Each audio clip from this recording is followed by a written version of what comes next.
ಕರ್ನಾಟಕ ರಾಜ್ಯದ ಮುಖ್ಯಮಂತ್ರಿಯಾಗಿರ್ತಕ್ಕಂಥ ಮತ್ತು ಹಣಕಾಸಿನ ಮಂತ್ರಿಯಾಗಿರ್ತಕ್ಕಂಥ ಸಿದ್ದರಾಮಯ್ಯ ಅವರು ಇವತ್ತು ಬಜೆಟ್ ಮಂಡನೆ ಮಾಡಿರ್ತಕ್ಕಂಥದ್ದನ್ನು ನಾವು ಇವತ್ತು ಕರ್ನಾಟಕದ ಬಡವರು, ರೈತರು, ಕೂಲಿಕಾರರ ಪರವಾಗಿ ಏನಾದರೂ ಬರ್ತಕ್ಕಂಥ ಆಶಾಭಾವವಿತ್ತು. ಆದರೆ ನಿಜವಾಗಿ ಇವತ್ತು ಸಿದ್ದರಾಮಯ್ಯವರು ಜನಪರ ವ್ಯಕ್ತಿಯನ್ನು ನಾವು ತಿಳ್ಕೊಂಡಿದ್ದೀವಿ. ಆದರೆ ಬಡವರ ಪರವಾಗಿ ಬಜೆಟನ್ನು ಮಂಡನೆ ಮಾಡಲಿಲ್ಲ ಅಂತಕ್ಕಂಥ ಕೂಡ ಭಾಳ ವಿಷಾದವಾದ ಪರಿಸ್ಥಿತಿ. ಯಾಕಂದರೆ ರೈತರು ಬೆಳೆದಂಥ ಮಾಲಿಗೆ ಬೆಂಬಲ ಬೆಲೆ ಇಲ್ಲ ಅಂತಲೇ ಹತ್ತಿ ದಾಣಿ ಇಳಿದಿದ್ದು, ತೊಗರಿ ರೇಟ್ ಇಳಿದಿದೆ, ಭತ್ತ ರೇಟ್ ಇಳಿದಿದೆ. ಅದಕ್ಕೆ ಬೆಂಬಲ ಬೆಲೆ ಮಾಡ್ತಕ್ಕಂಥ ಜೊತೆಗೆ ಆವರ್ತ ನಿಧಿಯನ್ನು 1,000 ಕೋಟಿ ಆದರೂ ಇಡಬೇಕಾಗಿತ್ತು. ಅದು ಒಂದು ಕಡೆ ರೈತ ರಕ್ಷಣೆ ಮಾಡೋಕ್ಕೆ ಇವತ್ತು ಸಿದ್ದರಾಮಯ್ಯ ಅವರು ತಯಾರಾಗಲಿಲ್ಲ ಅಂತಕ್ಕಂಥ ಮಾತನ್ನು ಕೂಡ ಭಾಳ ಇವತ್ತು ನೋವಾಗ್ತಿದೆ. ಇನ್ನೊಂದು ಕಡೆಗೆ ಉದ್ಯೋಗ ಖಾತ್ರಿ ಯೋಜನೆ ಕೇಂದ್ರ ಸರ್ಕಾರ ಬಂದ್ ಮಾಡ್ತಂತೇಳಿ ಅವ್ರ ಮೇಲೆ ಇರ್ತಕ್ಕಂಥಲ್ಲ, ಇವರು ಕೂಡ ಹೆಚ್ಚಿನ ಬಜೆಟನ್ನು ಬಿಡುಗಡೆ ಮಾಡಿ ಉದ್ಯೋಗ ಖಾತ್ರಿ ಯೋಜನೆಯನ್ನು ಸಮರ್ಪಕವಾಗಿ ಭ್ರಷ್ಟಾಚಾರ ರಹಿತವಾಗಿ ಕೆಲಸ ಮಾಡೋಕ್ಕೆ ಮುಂದಾಗಬೇಕಂತಕ್ಕಂಥ ಆಗ್ರಹವನ್ನು ನಾವು ಇವತ್ತು ಮಾಡ್ತಾಯಿದ್ದೀವಿ. ಜೊತೆಗೆ ಇವತ್ತು 8,000 ಕೋಟಿಗಿಂತ ಹೆಚ್ಚು ಹಣ ಇವತ್ತು ಕೃಷಿ ವಲಯಕ್ಕೆ ಇಟ್ಟಿದ್ದಾರೆ. ಆದರೆ ಒಕ್ಕಲ್ತನಕ್ಕೆ ಇಡ್ತಕ್ಕಂಥ ಹಣ ಕೇವಲ ಕಂಪ್ನಿಗಳ ಪರವಾಗಿ ಹೋಗ್ತಕ್ಕಂಥದ್ದು. ಅದು ಮಿಷನರಿ ಖರೀದಿ ಮಾಡ್ತಕ್ಕಂಥದ್ದು, ಸಬ್ಸಿಡಿ ಅಂತೇಳಿ ರೈತರಿಗೆ ಕೊಡ್ತೀವಿ ಅಂತ ಹೇಳ್ತಕ್ಕಂಥ ಒಂದು ಮಿಷನ್ 10,000 ರೂಪಾಯಿ ಸಿಗ್ತಕ್ಕಂಥ ಮಿಷನ್ನ 50,000 ರೂಪಾಯಿ ಖರೀದಿ ಮಾಡಿ ಅದು 30,000 ರೂಪಾಯಿಗೆ ರೈತರಿಗೆ ಕೊಟ್ಟರೆ ಉಲ್ಟಾ ಸರ್ಕಾರದ ಹಣ ಲೂಟಿ ಹೊಡೆಯೋಕ್ಕೆ ಕಂಪ್ನಿಗಳಿಗೆ ಅನುಕೂಲ ಆಗ್ತಕ್ಕಂಥ ಒಂದು ವ್ಯವಸ್ಥೆಯನ್ನು ಕಾಣ್ತಾ ಇದ್ದೀವಿ. ಬೀಜ, ಗೊಬ್ಬರ, ಕ್ರಿಮಿನಾಶಕ ಕೂಡ ಇವತ್ತು ಬಜಾರಲ್ಲಿ ಸಿಗ್ತಕ್ಕಂಥ ಒಂದು ಕ್ರಿಮಿನಾಶಕ 180 ರೂಪಾಯಿ ಸಿಗ್ತಕ್ಕಂಥ ಎಣ್ಣೆಯನ್ನು 580 ರೂಪಾಯಿ ಖರೀದಿ ಮಾಡಿ ಅದರಲ್ಲಿ ಹಣ ಕೂಡ ಗೋಲ್ಗಳು ಮಾಡ್ತಕ್ಕಂಥ ಕೂಡ ಇವತ್ತು ಬಹಿರಂಗವಾಗಿ ಎದ್ದು ಬಂದಿದೆ. ಇಂಥ ಪರಿಸ್ಥಿತಿ ಮುಂದುವರಿಸ್ತಕ್ಕಂಥದ್ದನ್ನು ರೈತರಿಗೆ ಸಲುವಾಗಿ ಸಹಾಯ ಮಾಡ್ತಕ್ಕಂಥ ಬಜೆಟ್ ಅಲ್ಲ ಇದು. ರೈತರಿಗೆ ಋಣಮುಕ್ತ ಕಾಯ್ದೆ ತಂದು ರೈತರ ಸಾಲ ಮನ್ನಾ ಮಾಡೋಕ್ಕೆ ಏನಾದರೂ ಒಂದು ರೀತಿ ಸಹಾಯ ಮಾಡಿದರೆ ರೈತರು ಆತ್ಮಹತ್ಯೆ ಆಗ್ತಕ್ಕಂಥ ತಡೆ ಆಗ್ತಿತ್ತು ಅಂತ ಮಾತನ್ನು ಕೂಡ ನಾವು ನೋಡಬೇಕಾಗಿದೆ. ಅದೇ ರೀತಿ ಯುವಜನರು MA, GA, BCom ಓದಿರ್ತಕ್ಕಂಥ, ಇಂಜಿನಿಯರ್ ಓದಿರ್ತಕ್ಕಂಥ ಯುವಕರಿಗೆ ಆವರ್ತ ನಿಧಿಯನ್ನು ಇಟ್ಟಿರ್ತಕ್ಕಂಥನ್ನು ಇವತ್ತು ಕೈ ಬಿಟ್ಟಿದ್ದಾರೆ. ಇದು ಯುವಜನರಿಗೆ ಆಕ್ರೋಶಕ್ಕೆ ಕಾರಣ ಆಗ್ತದೆ. ಇವತ್ತು ಸಿದ್ದರಾಮಯ್ಯ ಸರ್ಕಾರ ಮಾಡ್ತಕ್ಕಂಥ ನೀತಿ ಸರಿಯಲ್ಲ. ಇದು ಕೂಡಲೇ ನಿರುದ್ಯೋಗ ಯುವಕರಿಗೆ ಆವರ್ತ ನಿಧಿ ಅಂತಕ್ಕಂಥ ಹಣವನ್ನು ಪುನಃ ಮುಂದುವರಿಸಬೇಕಂತಕ್ಕಂಥ ಮಾತನ್ನು ಕೂಡ ಅವರಿಗೆ ನಾವು ಎಚ್ಚರಿಕೆಯನ್ನು ಕೊಡ್ತಾ ಇದ್ದೀವಿ.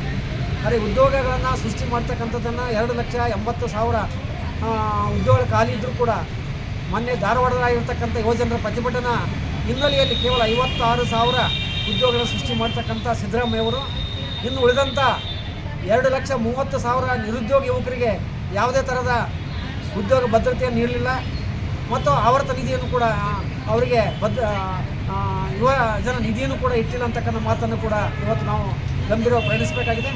ಇನ್ನು 30,000 ಕೋಟಿ ರೂಪಾಯಿ ರೈತರಿಗೆ ಸಾಲ ಕೊಡ್ತೀವಿ ಅಂತ ಹೇಳ್ತಕ್ಕಂಥದ್ದನ್ನು ಸೊಸೈಟಿಗಳೇ ಇವತ್ತು ಡಿಫಂಕ್ ಆಗ್ಯಾವ.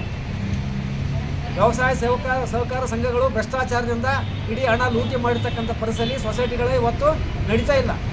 ಅದು GDC ಬ್ಯಾಂಕ್ಗಳನ್ನು ಇವತ್ತು ನೋಡ್ತಾ ಇರ್ತಕ್ಕಂಥ ಸಂದರ್ಭದಲ್ಲಿ ಅತಿ ಭ್ರಷ್ಟಾಚಾರದಿಂದ ಅವರು ಆರಿಸಿ ಹೋಗಿರ್ತಕ್ಕಂಥ ಅಧ್ಯಕ್ಷರುಗಳು, ಅಲ್ಲಿರ್ತಕ್ಕಂಥ ಸದಸ್ಯರು, ಡೈರೆಕ್ಟರ್ಗಳೇ ಹಣ ಲೂಟಿ ಹೊಡಿತಕ್ಕಂಥ ಪರಿಸ್ಥಿತಿ. ರೈತರಿಗೆ ಸಾಲ ಕೊಡ್ತಕ್ಕಂಥದ್ದನ್ನು ಕೇವಲ ತುಟಿಗೆ ತುಪ್ಪಿಸ್ತಕ್ಕಂಥ ಕೆಲಸ ಆಗಿದೆ. 30,000 ಕೋಟಿ ಕೊಡ್ತೀವಿ ಅಂತ ಹೇಳ್ತಕ್ಕಂಥದ್ದನ್ನು ಬಡ ರೈತರಿಗೆ ಸಾಲ ಮುಟ್ಟಂಗಿಲ್ಲ. ಅಂಥ ಒಂದು ಭ್ರಷ್ಟಾಚಾರ ತಡೆಗಟ್ಟಬೇಕಂತಕ್ಕಂಥ ಮಾತನ್ನು ಕೂಡ ಸಿದ್ದರಾಮಯ್ಯ ನಾವು ಗಮನ ತರ್ತಾ ಇದ್ದೀವಿ. ಜೊತೆಗೆ ಇವತ್ತು ರೇಷನ್ ಕಾರ್ಡ್ ಬಗ್ಗೆ ಈಗಾಗಲೇ ಕೇಂದ್ರ ಸರ್ಕಾರ ತಂದಿರತಕ್ಕಂಥ ಒಂದು ಕಾನೂನು 1,20,000 ಮ್ಯಾಗ ಇರ್ತಕ್ಕಂಥ ಆದಾಯ ಇರ್ತಕ್ಕಂಥ ಬಡವರಿಗೆ ರೇಷನ್ ಕಾರ್ಡನ್ನು ಕಟ್ ಮಾಡ್ತಕ್ಕಂಥದ್ದು ಈಗಾಗಲೇ ಕಟ್ ಮಾಡಿದ್ದಾರೆ. ಅಂದರೆ ಇನ್ನು ಮುಂದಿನ ದಿನಗಳಲ್ಲಿ ಹೆಚ್ಚು ಕಟ್ ಮಾಡ್ತಕ್ಕಂಥ ನೀತಿಯನ್ನು ಕೈಬಿಟ್ಟು 2 ಲಕ್ಷ ಕನಿಷ್ಠ 2,80,000 ರೂಪಾಯಿ ಆದಾಯ ಇರ್ತಕ್ಕಂಥ ಒಬ್ಬ ಕೂಲಿಕಾರ ಗಂಡ ಹೇಳಿ ದುಡಿದ್ರು ಕೂಡ 2.5 ಲಕ್ಷ ರೂಪಾಯಿ ಆಗ್ತದೆ. ಅಂಥವ್ರಿಗೂ ಕೂಡ BPL ಕಾರ್ಡ್ ರದ್ದು ಮಾಡ್ತೀವಿ ಅಂತ ಕೈ ಆಗ್ತಕ್ಕಂಥ ತಪ್ಪು ಕೈ ಬಿಡಬೇಕು. ಅದು 2.5 ಲಕ್ಷ ಆದಾಯ ಮುಂದುವರಿಸಬೇಕಂತಕ್ಕಂಥ ಮಾತನ್ನು ಕೂಡ ಈ ಸಂದರ್ಭದಲ್ಲಿ ನಾವು ಕರ್ನಾಟಕ ಪ್ರಾಂತ ರೈತ ಸಂಘದಿಂದ ಸಿದ್ದರಾಮಯ್ಯ ಅವರ ಸರ್ಕಾರಕ್ಕೆ ಗಮನಕ್ಕೆ ತರ್ತೀವಿ ಅಂತಕ್ಕಂಥ ಮಾತು ಹೇಳ್ತೀವಿ. ಜೊತೆಗೆ ಇವತ್ತು ಸ್ಕೀಮ್ ನೌಕರಾಗಿರ್ತಕ್ಕಂಥ ಅಂಗನವಾಡಿಯರು, ಆಶಾ ಕಾರ್ಯಕರ್ತರು, ಬಿಸಿ ಊಟರಿಗೆ ಕೂಡ ಇವತ್ತು ಹೆಚ್ಚಿನ ಅವರ ಕನಿಷ್ಠ ವೇತನ ಇವತ್ತು ಸುಪ್ರೀಂ ಕೋರ್ಟ್ ಮತ್ತು ಹೈಕೋರ್ಟ್ ಆದೇಶದ ಪ್ರಕಾರ 36,000 ತಿಂಗಳಿಗೆ ವೇತನ ಕೊಡಬೇಕಂತಂದ್ರೂ ಕೂಡ ಇವರು ತುಟಿಗೆ ತುಪ್ಪಿಸ್ತಕ್ಕಂಥ ಕೆಲಸ ಮಾಡ್ತಾ ಇದ್ದಾರೆ. ಅವರ ಒಂದು ಅಂಗನವಾಡಿಗೆ ಕಾರ್ಯಕರ್ತ ನೌಕರರಿಗೆ ಇವತ್ತು 15,000 ಮಾಡ್ತೀವಿ ಅಂತ ಹೇಳ್ತಕ್ಕಂಥದ್ದನ್ನು ಇವತ್ತು ಇನ್ನೂ ಜಾರಿ ಮಾಡಲಿಲ್ಲ. ತಕ್ಷಣ ಅದನ್ನು ಕೂಡ ಜಾರಿ ಮಾಡಬೇಕಂತಕ್ಕಂಥ ಆಗ್ರಹ ಮಾಡ್ತಿದ್ವಿ. ಒಟ್ಟಾರೆಯಾಗಿ ಬಜೆಟ್ಟು ಇವತ್ತು ರೈತರಿಗೆ ಒಕ್ಕಲ್ತನ ಉಳಿಸ್ತಕ್ಕಂಥ ಕೆಲಸ ಮಾಡೋಕ್ಕೆ ಸಿದ್ದರಾಮಯ್ಯ ಅವರು ಗಮನ ಹರಿಸಲಿಲ್ಲ.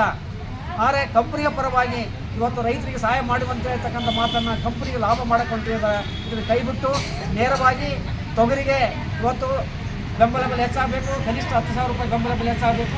ಅದೇ ರೀತಿ ಹತ್ತಿಗೆ ಕನಿಷ್ಠ 10,000 ರೂಪಾಯಿ ಬೆಂಬಲ ಬೆಲೆ ಹೆಚ್ಚು ಮಾಡಿ, ಭತ್ತಕ್ಕೆ 3,500 ರೂಪಾಯಿ ಬೆಂಬಲ ಬೆಲೆ ಹೆಚ್ಚು ಮಾಡಿ ಇವತ್ತು ರೈತರು ಎಷ್ಟು ಬೆಳೆದಿರ್ತಾರೆ ಅಷ್ಟು ಮಾಲನ್ನು ಖರೀದಿ ಮಾಡಬೇಕು.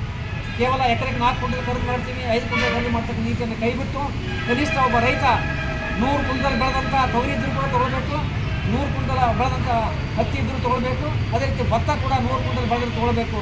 ಆ ರೀತಿಯ ಒಂದು ಬದಲಾವಣೆಯನ್ನು ಈಗಾಗಲೇ ಕೇರಳ ಸರ್ಕಾರ ಜಾರಿಗೆ ತಂದಿದೆ.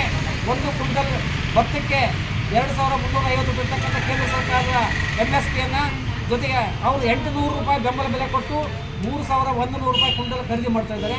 ಅದೇ ರೀತಿ ಮಹಾರಾಷ್ಟ್ರ ಖರೀದಿ ಮಾಡ್ತಾ ಇದ್ದಾರೆ, ಆಂಧ್ರ ಪ್ರದೇಶದಲ್ಲಿ ತೆಲುಗು ದೇಶದಲ್ಲಿ ಖರೀದಿ ಮಾಡ್ತಾ ಇದ್ದಾರೆ. ಅದೇ ರೀತಿ ಕರ್ನಾಟಕದಲ್ಲಿರ್ತಕ್ಕಂಥ ಭತ್ತ ಬೆಳೆಗಾರರ ಹಿತವನ್ನು ಕಾಪಾಡಬೇಕು, ಹತ್ತಿ ಬೆಳೆಗಾರರ ಹಿತ ಕಾಪಾಡಬೇಕು. ಹತ್ತಿಗೆ ಕನಿಷ್ಠ ಬೆಂಬಲ ಬೆಲೆ 10,000 ಕೊಡಬೇಕು, ತೊಗರಿಗೆ 10,000 ರೂಪಾಯಿ ಬೆಂಬಲ ಬೆಲೆ ಕೊಡಬೇಕಂತೇಳಿ ಆಗ್ರಹ ಮಾಡ್ತೀವಿ ಅಂತಕ್ಕಂಥ ಮಾತನ್ನು ನಿಮ್ಮ ಬಜೆಟ್ನಲ್ಲಿ ಇಡೀ ಸುದೀರ್ಘವಾಗಿ ಚರ್ಚೆ ಮಾಡಿ ನಮ್ಮ ರೈತರ ಪರವಾಗಿ ಮತ್ತು ಬಡವರಿಗೆ ಮನೆ ಕೊಡ್ತಕ್ಕಂಥ ನೀತಿ ಇವತ್ತು ಬಜೆಟ್ನಲ್ಲಿ ಏನು ಹೇಳಿಲ್ಲ. ಬಡವರು ಯಾರು ಗುಡಿಸಲಾಗಿದ್ದಾರೆ, ಯಾರು ಪತ್ರಸ್ನಾಗಿದ್ದಾರೆ ಅಂಥವ್ರಿಗೆ ಇವತ್ತು ಒಂದು ಮನೆಗಳು ಕೊಡ್ತಕ್ಕಂಥದ್ದನ್ನು ನಿರ್ದಿಷ್ಟವಾಗಿ ಗ್ರಾಮಗಳ ಸರ್ವೆ ಮಾಡಿ, ಗ್ರಾಮ ಸಭೆ ಮಾಡಿ, ಭ್ರಷ್ಟಾಚಾರ ಇಲ್ಲಾರ್ದೇ ಹಣ ಕೊಟ್ಟವರಿಗೆ ಕೊಡ್ತಕ್ಕಂಥ ನೀತಿಯನ್ನು ಕೈಬಿಟ್ಟು ಕಠೋರವಾಗಿ ಬಡವರಿಗೆ ಮನೆಗಳನ್ನ ಹಂಚೋಕ್ಕೆ ಒಂದು ಯೋಜನೆ ರೂಪಿಸಬೇಕಂತಕ್ಕಂಥ ಆಗ್ರಹವನ್ನು ನಾವು ಇವತ್ತು ಯಾದಗಿರಿ ಜಿಲ್ಲೆಯ ರೈತ ಸಂಘದ ಜಿಲ್ಲಾ ಅಧ್ಯಕ್ಷನಾಗಿ ಇವತ್ತು ಸರ್ಕಾರಕ್ಕೆ ಸಿದ್ದರಾಮಯ್ಯ ಅವರಿಗೆ ಗಮನ ತರ್ತೀವಿ. ಆದರೆ ಯಾದಗಿರಿ ಜಿಲ್ಲೆಯಲ್ಲಿ ಇವತ್ತು 100 ಕೋಟಿ ರೂಪಾಯಿ ಹಣವನ್ನು ಬಿಡುಗಡೆ ಮಾಡಿ ಮಲ್ಟಿ ಸ್ಪೆಷಲ್ ದವಾಖಾನೆ ಮಾಡ್ತು ಅಂತ ಹೇಳ್ತಕ್ಕಂಥದ್ದನ್ನು ಒಂದು ಆಶಾದಾಯಕ, ಒಂದು ಒಳ್ಳೆಯ ಬೆಳವಣಿಗೆ ಅಂತಕ್ಕಂಥ ಕೂಡ ನಾವು ಗಮನಿಸ್ತೀವಿ. ಆದರೆ ಇಲ್ಲಿ ಇರ್ತಕ್ಕಂಥ ರಾ ಮೆಟೀರಿಯಲ್ ಇರ್ತಕ್ಕಂಥ ಹತ್ತಿ ಮತ್ತು ಜೊತೆಗೆ ಸಿಮೆಂಟ್ ಕೈಗಾರಿಕೆ ಬೇಕಾಗಿರ್ತಕ್ಕಂಥ ಕಚ್ಚಾ ವಸ್ತು ಇವತ್ತು ನಮ್ಮ ಭೂಮಿಯಲ್ಲಿರುವಾಗ ಕೈಗಾರಿಕೆಗಳನ್ನು ಸ್ಥಾಪನೆ ಮಾಡೋಕ್ಕೆ ಹೆಚ್ಚಿನ ಒತ್ತು ಕೊಡಲಿಲ್ಲ ಯಾದಗಿರಿ ಜಿಲ್ಲೆಗೆ. ಅದಕ್ಕೆ ಕೈಗಾರಿಕೆಗಳನ್ನು ಸ್ಥಾಪನೆ ಮಾಡಿ ಇಲ್ಲಿಯ ಬಡವರು ಯುವಜನರು ವಲಸೆ ಹೋಗಲಾರ್ದಂಗೆ ಬೆಂಗಳೂರು ಬಾಂಬೆ ಪಟ್ಟಣಗಳಿಗೆ ಹೋಗಲಾರ್ದಂಗೆ ತಡೆಗಟ್ಟಕ್ಕೆ, ಉದ್ಯೋಗ ಸೃಷ್ಟಿ ಮಾಡೋಕ್ಕೆ ಕೈಗಾರಿಕೆಗಳನ್ನು ಸ್ಥಾಪನೆ ಮಾಡಬೇಕಂತಕ್ಕಂಥ ಆಗ್ರಹವನ್ನು ಇವತ್ತು ನಾವು ಯಾದಗಿರಿ ಜಿಲ್ಲೆಯ ರೈತ ಸಂಘದ ಜಿಲ್ಲಾಧ್ಯಕ್ಷನಾಗಿ ಸರ್ಕಾರಕ್ಕೆ ಆಗ್ರಹ ಮಾಡ್ತೀನಿ. ಚೆನ್ನಪ್ಪ ಆನೆಗುಂದಿ ಮತ್ತು ಶಾಪುರ ತಾಲೂಕಿನ ಮುಖಂಡರಾಗಿರ್ತಕ್ಕಂಥ ಭೀಮಣ್ಣ ಟಪಯ್ಯದವರು ಈ ಸಂದರ್ಭದಲ್ಲಿ ಪತ್ರಿಕಾಗೋಷ್ಠಿ ಮುಖಾಂತರ ಸರ್ಕಾರಕ್ಕೆ ಆಗ್ರಹವನ್ನು ಮಾಡ್ತಾರೆ.